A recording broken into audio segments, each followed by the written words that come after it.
Hello, we're Group 7, and this is our project on aircraft tie-downs.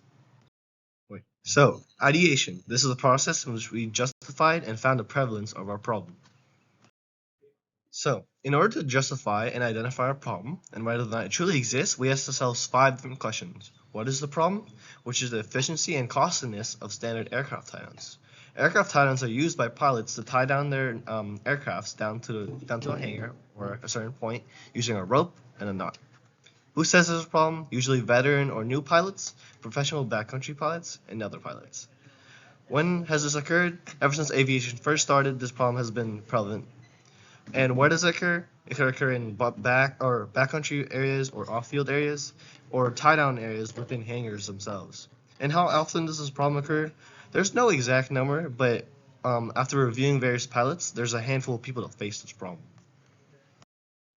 So, why do we need to find a solution to this problem? Well, first of all, it enables pilots to be more effective in tying down their aircrafts, it's cheaper and more affordable, and it finds a solution to loose knots when tying down aircrafts. It also just provides another alternative pilots could use other than other tie downs. So, who says there's a problem? Well, after doing a bunch of research, we contacted various pilots, aviation schools, and metal shops through emails and phone calls. We also did our own individual research on news articles and aviation websites and more. And so we found who says there's a problem. So, now on to the brainstorming and developing a concept for our problem. Before we could start brainstorming, we documented and analyzed prior solution attempts in the market and within patents.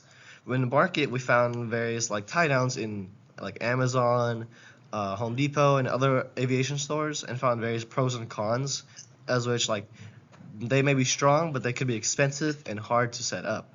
As for the patents, they're quite outdated and are pretty complicated to set up. So, now that we detailed and analyzed prior solution attempts, we brainstormed our own ideas, and we became experts into this topic. But in order to choose one of these ideas, we created a decision matrix on the criteria of cost, feasibility, strength, versatility, weight, and safety, with a scoring rubric of 1 through 5. And by the end of it all, we had our top 2 designs, and eventually went with Brayden's second design. The development portion of our slides. In order to justify our solutions, we had to make sure our device was going to be durable and secure, inexpensive, and easy to use.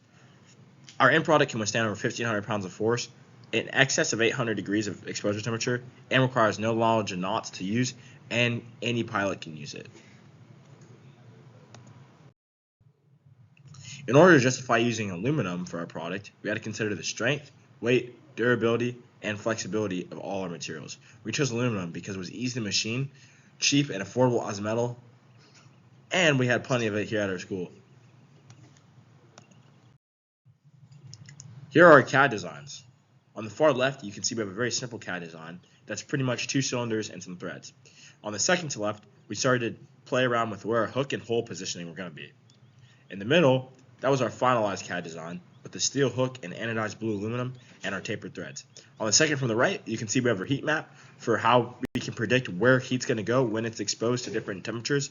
And on the far right, we have our CAD toolpath showing how we're going to machine our product. Now on to the prototyping. We had 2 major design iterations before arriving at our final prototype. Our first design iteration was a 50% scale, and it was 3D printed from PLA. It allowed us to feel our design and improve it aesthetically. Our second design was 100% scale, and once again was 3D printed, but it allowed us for weight testing and further aesthetic improvements, as well as figuring out how we were going to set up our test rigs. Our final prototype was constructed from 6061 aluminum. We machined it here in-house at school with the machines behind me. Those are Haas mini mills. Using information from previous iterations, we added a ridge halfway down to help with part icing, tapered threads to create a constricting effect, and a reflective surface finish to help operators at night. Now onto the testing and analysis portion of our project. Our first test was our strength and durability test. This test was overall not successful because our testing rig experienced structural failure after we loaded our weights onto the part. Our second test was our rain and weather test, in which we submerged the part in 3 different solutions of different levels of water and vinegar with different pHs for 25 minutes each. This test was a success because the part experienced no corrosion or damage, although we could have submerged the part for longer amounts of time if we were to do this test again. Our third test was our reiterated strength test, in which we loaded varying amounts of weight. The first test, 630 pounds, the second test, over 1,500 pounds, which indicated that we well met our criteria, as our criteria only wanted the piece to be rated up for 1,500 pounds. Although the rope experienced some major stretching, the piece had no major deformations or breaks. Our fourth test was the heat test. This test was an overwhelming success because our criteria only needed the piece to be able to withstand up to 250 degrees Fahrenheit, and we exceeded this by over 600 degrees, reaching temperatures of upwards of 800 degrees with no deformations to the part. The reflections.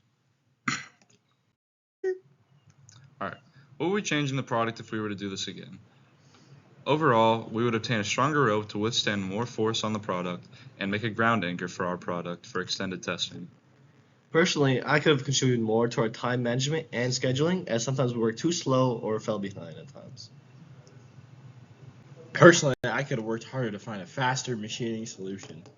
Personally, I could have been better with contacting aviation professionals in the field in the beginning parts of our project.